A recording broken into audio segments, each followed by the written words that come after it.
Dnešní svět je rychlý, hlučný, plný názorů, tlaku a očekávání.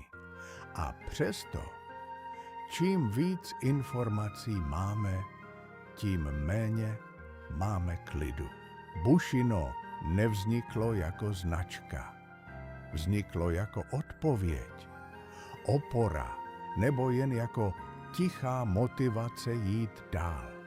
V této době je tolik informací a názorů. Čím víc toho víme, tím méně máme jasno.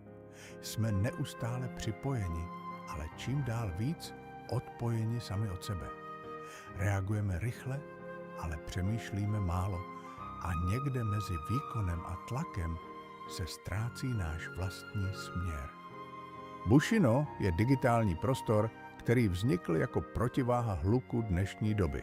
Není to jen značka ani obsah. Je to místo, kde se můžeš zastavit a vrátit k sobě. Vytváříme vedené cesty a rituály, které ti pomáhají znovu najít klid. A pokud je potřeba, probudit sílu, kterou si možná dlouho držel pod povrchem. Součástí Bushido je i příběh Akiry Rena, symbolu vnitřního boje, disciplíny a rozhodnutí nevzdat se vlastního směru. Prozatím je vše dostupné v digitální podobě, ale v plánu je i vydání tištěných knih a fyzických produktů, které posunou tuto cestu ještě dál. Nebudeme ti říkat, co máš a nemáš dělat.